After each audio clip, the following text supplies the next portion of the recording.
Garuda Calling telah dirilis oleh PSSI. Ada dua nama baru yang tak disangka. Siapa sajakah mereka?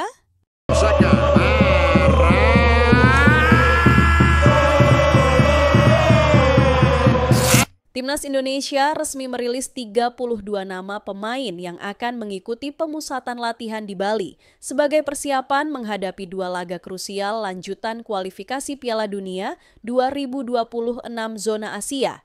Skuad Garuda masih menyisakan dua pertandingan penentu, yakni melawan Cina dan Jepang pada bulan Juni mendatang. Di bawah arahan Patrick Kluivert, Indonesia bersiap tempur demi mengukir sejarah baru di pentas dunia. Siapa sajakah mereka? Dan berikut ini adalah nama-namanya. Kita mulai dari sektor penjaga gawang. Nama lengkap, Maarten Vincent Pas. Saat ini membela klub FC Dallas di Amerika. Maarten Pas masih menjadi andalan bagi timnas Indonesia saat ini. Meskipun ia dipastikan tak bisa tampil lawan Cina akibat akumulasi kartu kuning, namun Maarten Pas masih bisa jadi opsi jelang laga kontra Jepang.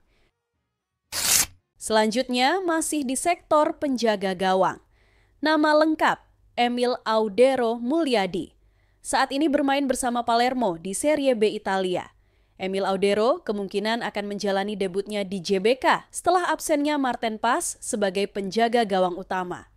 Emil bukan kiper sembarangan, ia telah lama malang melintang di klub papan atas Italia.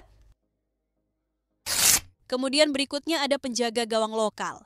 Nama lengkap, Hernando Ari Sutaryadi. Saat ini bermain untuk klub Persebaya Surabaya. Hernando Ari merupakan kiper jebolan Liga 1 yang konsisten masuk ke dalam skuad timnas Indonesia. Di usianya yang masih muda, pengalaman Hernando Ari cukup tinggi dalam menghadapi laga besar seperti ini. Lalu ada seniornya Hernando Ari yang juga konsisten masuk ke dalam skuad timnas. Nadeo Argawinata masih menunjukkan kelasnya sebagai kiper yang berlabel timnas. Untuk saat ini, Nadeo bermain untuk klub Borneo FC di Liga 1 Indonesia. Penampilannya yang cukup gemilang membuatnya kembali dipanggil ke skuad timnas Garuda. Kemudian ada nama baru yang masuk ke dalam skuad timnas Indonesia yang juga berposisi sebagai kiper, yakni Reza Arya, penjaga gawang asal PSM Makassar ini mencuri perhatian setelah penampilan impresifnya di Liga 1. Ia menjalani 17 pertandingan dengan 44 kali penyelamatan serta 3 kali clean sheet. Torehan ini yang membuatnya dipanggil ke dalam skuad Garuda. Berpindah ke sektor defender. Masuknya Justin Hubner ke dalam skuad timnas Indonesia bukan kejutan. Bek muda kelahiran Belanda ini dikenal memiliki visi bermain yang tajam, duel udara yang kuat, serta kemampuan membaca permainan yang matang. Pengalamannya bersama klub-klub Eropa membuatnya jadi aset penting di lini belakang Garuda, terutama menghadapi lawan sekelas Cina dan Jepang. Dengan postur ideal dan ketenangan dalam tekanan, Hubner diharapkan menjadi tembok kokoh pertahanan Indonesia. Mace Hilgers dipanggil ke skuad timnas Indonesia sebagai bagian dari upaya memperkuat lini belakang dengan kualitas Eropa. Bek tangguh milik FC Twente ini dikenal lewat ketenangannya dalam membangun serangan dari belakang, duel 1 lawan 1 yang solid, serta disiplin tinggi di area pertahanan. Dengan latar belakang kompetisi Eredivisie yang ketat, Hilgers membawa pengalaman dan karakter yang dibutuhkan untuk menghadapi tekanan di level internasional. Kehadirannya menjadi sinyal bahwa Garuda tak hanya ingin bertahan, tapi juga mendominasi. Jay Itzes kembali masuk dalam daftar skuad timnas Indonesia sebagai figur tak tergantikan di lini belakang. Dijuluki El Capitano, bek elegan yang bermain di Serie A Italia ini menawarkan lebih dari sekedar fisik dan teknik. Ia adalah pemimpin sejati, tenang saat tim tertekan, vokal dalam mengatur barisan, dan berani dalam setiap duel. Pengalaman serta mentalitasnya menjadikan Itzes fondasi utama dalam ambisi Garuda menembus level tertinggi Asia. Nama Jordi Amat masih jadi andalan di skuad Garuda, dan itu bukan tanpa alasan. Pengalamannya bermain di level tertinggi Eropa bikin dia paham betul cara menghadapi tekanan. Meski usianya tak lagi muda, Jordi justru makin matang. Tenang saat membaca permainan, cerdas dalam posisi, dan jadi sosok yang dihormati di ruang ganti. Dia mungkin bukan yang paling mencolok, tapi perannya krusial sebagai pengawal lini belakang dan pembimbing para pemain muda. Di usianya yang masih muda, Rizky Ridho sudah jadi langganan lini belakang timnas Indonesia. Ridho tampil dewasa dalam permainan, berani duel, dan punya naluri bertahan yang makin tajam dari waktu ke waktu. Dia bukan tipe pemain yang banyak bicara, tapi aksinya di lapangan cukup buat lawan segan. Lewat kombinasi determinasi dan ketenangan, Ridho terus berkembang jadi bek masa depan Garuda. Tom Hei hadir sebagai penyegar di lini tengah Garuda. Tenang, cerdas, dan tahu persis kapan harus mengatur ritme permainan. Gaya mainnya sederhana tapi efektif, seperti dirigen yang mengatur orkestra. Umpan-umpannya terukur, visi bermainnya tajam, dan ia jarang panik meski ditekan lawan. Kehadirannya membuat transisi Indonesia dari bertahan ke menyerang jadi jauh lebih halus. Haye bukan pemain yang suka sorotan, tapi perannya vital. Ia adalah otak permainan timnas Indonesia. Ricky Kambuaya selalu membawa energi berbeda di lini tengah Garuda. Gelandang asal Papua ini dikenal dengan gaya main yang agresif, penuh determinasi, dan tak pernah ragu untuk menusuk ke jantung pertahanan lawan. Ricky bisa jadi penghubung antar lini, bisa juga jadi pemecah kebuntuan lewat aksinya yang eksplosif. Meski tak selalu jadi starter, kehadirannya di lapangan sering jadi pembeda. Marcelino lagi-lagi masuk skuad. Gelandang muda ini emang beda. Berani pegang bola, suka coba hal-hal kreatif, dan gak pernah takut hadapi lawan yang lebih besar atau lebih senior. Mainnya penuh percaya diri, kadang nekat, tapi justru itu yang bikin dia spesial. Di usianya yang masih belia, Marcel udah nunjukin kalau dia bisa jadi tumpuan timnas. Kalau dia lagi on fire, siap-siap aja lihat gol atau assist yang nggak terduga. Ivar Jenner adalah tipikal pemain yang nggak banyak gaya, tapi perannya vital banget. Mainnya tenang, simple, tapi efektif. Dia tahu kapan harus ganggu ritme lawan, kapan harus lepas umpan, dan kapan harus tahan bola buat jaga tempo. Di tengah tekanan, Ivar jadi penyeimbang. Nggak heran, dia terus dipercaya karena selalu bisa kasih stabilitas di tengah lapangan. Nggak ribet, tapi selalu bikin nyaman. Joey Pelupesi mungkin bukan pemain populer, tapi perannya di lapangan nggak main-main. Dia gelandang yang tahu cara jaga ritme, kuat dalam bertahan, dan jago bantu bangun serangan dari belakang. Nggak banyak gaya, tapi efektif. Tipikal pemain yang bikin pelatih tenang karena selalu main disiplin dan tahu apa yang harus dilakukan. Dengan pengalaman di Eropa, Joey jadi tambahan penting buat jaga stabilitas lini tengah Garuda. Nathan Choaon kembali dipanggil ke skuad Garuda, dan itu kabar baik buat sisi kiri pertahanan Indonesia. Pemain milik Swansea ini dikenal sebagai bek kiri modern, kuat saat bertahan, tapi juga aktif bantu serangan. Umpannya akurat, pergerakannya rapi, dan dia nggak gampang panik meski ditekan lawan. Nathan bukan tipe pemain yang gegabah naik turun. Dia tahu kapan harus naik, kapan harus jaga posisi. Kehadirannya bikin lini belakang Indonesia makin solid dan fleksibel. Yaakob Sayuri selalu jadi opsi menarik di sisi sayap Garuda. Winger asal Papua ini punya kecepatan, keberanian, dan kemampuan olah bola yang bikin lawan sering kerepotan. Dia tipe pemain yang enggak ribet, dapat bola, langsung tusuk ke depan. Selain itu, Yaakob juga dikenal rajin bantu pertahanan, jadi nggak cuma jago nyerang. Mainnya penuh semangat dan energi, dan itu yang bikin dia tetap jadi andalan meski persaingan di posisi sayap makin ketat. Kevin Dix jadi salah satu wajah baru yang mencuri perhatian di skuad Garuda. Pemain milik FC Copenhagen ini dikenal fleksibel, bisa main sebagai bek kanan, kiri, bahkan center back kalau dibutuhkan. Mainnya tenang, cerdas, dan punya pengalaman segudang di kompetisi Eropa. Dix juga punya kemampuan menyerang yang oke. Dengan umpan-umpan matang dari sisi sayap, kehadirannya bikin lini belakang Indonesia makin kaya opsi dan makin siap hadapi lawan sekelas Cina dan Jepang. Sandy Walsh kembali dipanggil ke skuad timnas, dan seperti biasa, semangat tempurnya nggak pernah setengah-setengah. Pemain milik Yokohama F. Marinos ini dikenal sebagai bek yang agresif, pekerja keras. Bisa main di kanan atau tengah, Sandy selalu kasih energi ekstra di lapangan. Dia tipe pemain yang bikin lawan mikir 2 kali sebelum coba serang lewat sisi dia. Dengan pengalaman di Liga Jepang yang kompetitif, Sandy datang dengan mental dan fisik yang siap tempur. Eliano Reinders jadi salah satu wajah baru yang langsung menarik perhatian.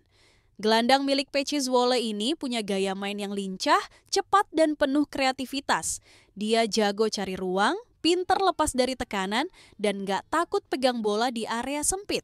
Meskipun tubuhnya gak besar, Eliano sering jadi motor serangan dengan pergerakan tanpa bola yang pintar. Buat timnas Indonesia, dia bisa jadi senjata rahasia yang siap ganggu keseimbangan lawan. Asnawi Mangku Alam lagi-lagi jadi bagian penting skuad Garuda. Bek kanan yang kini bermain untuk Port FC di Liga Thailand ini dikenal dengan gaya mainnya yang penuh energi dan ngotot dari menit awal sampai akhir. Dia bukan cuma kuat dalam bertahan, tapi juga aktif bantu serangan lewat overlap dan crossing tajam. Mentalnya kuat, kepemimpinannya terasa, dan dia selalu jadi pemain yang enggak gampang mundur walau ditekan. Shane Patinama kembali memperkuat skuad Garuda, membawa tenaga dan semangat tempur dari sisi kiri pertahanan. Bek kidal ini dikenal dengan gaya main yang agresif, kuat dalam duel, dan punya kaki kiri yang hidup, baik untuk bertahan maupun melepas umpan silang.